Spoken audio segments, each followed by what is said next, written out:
नमस्कार, मैं हूं हंसा वैष्णव और आप देख रहे हैं LNV टीवी न्यूज।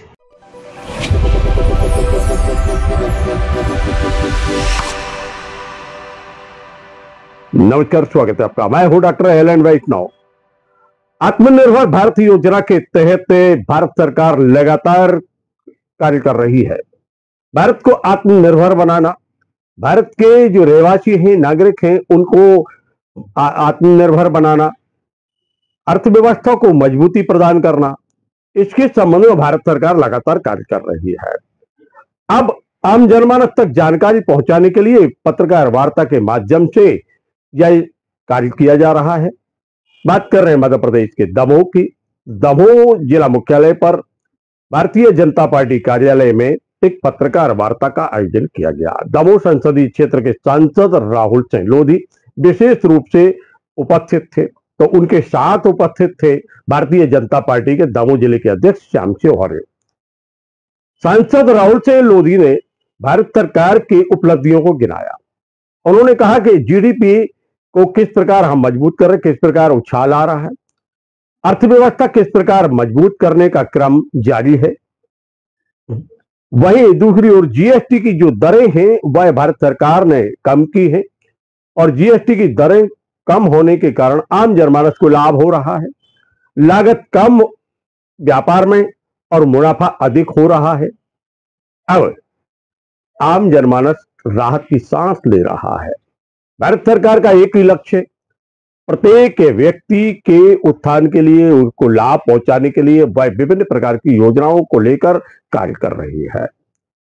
उन्होंने बिंदुवार एक एक बिंदु के संबंध में जानकारी दी, तो वहीं पत्रकारों के प्रश्नों के उत्तर भी दिए। इसी क्रम में भारतीय जनता पार्टी दमोह जिले के अध्यक्ष श्याम शिवहरे ने भी संगठन के संबंध में जानकारी दी कि संगठन और सत्ता मिलकर किस प्रकार कार्य कर रही है। लगातार जनहितैषी कार्य किए जा रहे हैं, जन कल्याणकारी योजनाओं का लाभ पात्र हितग्राहियों को पहुंचाया जा रहा है।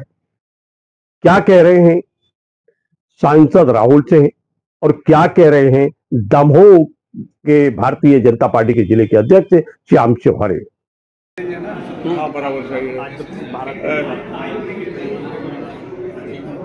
देखिए, मोदी जी के नेतृत्व में हर घर स्वदेशी के नारे को लेकर हम लोग चल रहे हैं और उद्देश्य केवल ये है कि भारत आत्मनिर्भर बने और उस आत्मनिर्भर भारत बनाने के लिए हम हर भारतीय को अपना सहयोग देना पड़ेगा। और उसी को लेकर निरंतर हमने अभी देखा कि गणेश चतुर्थी से लेकर पितृपक्ष से लेकर फिर दशहरा और जब ये दिवाली आने वाली है उसके बाद 11 और छठ पूजा, ये पूरा 2 महीने का जो समय है त्योहारों का है। और इसी को लेकर आज़ादी के बाद यदि कोई बड़ा रिफॉर्म या कोई बड़ा कदम हुआ तो ये जीएसटी का बड़ा रिफॉर्म मोदी जी के नेतृत्व में हुआ है। और उसके बाद केवल उस उद्देश्य केवल ये कि जीएसटी बचत हो सकती है। त्योहारों के समय हम देखते हैं कि लोग भारत के लोग ज़्यादा खरीदी करते हैं, उसको लेकर ये जीएसटी बचत उत्सव हम सब लोगों के बीच में जा रहे हैं। मोदी जी की बात तब तक पहुँचा रहे हैं। उद्देश्य केवल ये है कि startup India, make in India को लेकर नारे बुलंद हों और जिन भी भारतीयों के अंदर प्रतिभा है मेरा उनसे आग्रह है कि अपनी प्रतिभा को पहचानो और MSME के माध्यम से, केंद्र सरकार की विश्वकर्मा योजना के माध्यम से और SHG सेल्फ हेल्प ग्रुप के माध्यम से अपनी प्रतिभा को पहचानते हुए जो आपसे बनता है उसको निर्मित करो। और मैं आपको विश्वास दिलाता हूँ कि यदि आप मेक इन इंडिया करोगे, यही का सामान यही बनाओगे, तो ये भारत देश का नागरिक है, पहले मेक इन इंडिया देगा और उसके बाद विदेशी सामान देगा। और इस अवसर पर मैं हमारे सभी दुकानदारों से भी आग्रह करना चाहता हूँ, जब आप इंदौर, ग्वालियर, भोपाल, देश के किसी भी कोने से हम जब सामान बुलाते हैं तो थोड़ा हम लिस्ट आउट कर लें कि भैया भारत में कौन सा उत्पादन बना है। ग्राहक तो पहुँच रहा है और उसको मिले भी, तो दोनों की भागीदारी हमको सुनिश्चित करनी कि दुकानदार बुलाए भी, इससे ग्राहक को मिल जाए, क्योंकि आत्मनिर्भर भारत का जो संकल्प है वो सभी के सहयोग से। बढ़ती जीएसटी और बढ़ता सोने और चांदी का भाव, देखिए जीएसटी जो सोना है वो अंतर्राष्ट्रीय स्तर पर होता है, क्योंकि आप कहीं भी चले जाएंगे तो सोना अंतर्राष्ट्रीय पे डॉलर हो गया, आपकी करेंसी होगी, तो ये देश के हिसाब से रहता है। तो ये अंतर्राष्ट्रीय स्तर पर होना, तो मुझे लगता है कि बोल पाना भी मैं उसके लिए सहमत नहीं था। कांग्रेस आरोप लगा रही है कि मध्य प्रदेश सरकार गौ मांस पर जीएसटी क्यों नहीं लगा रहा है?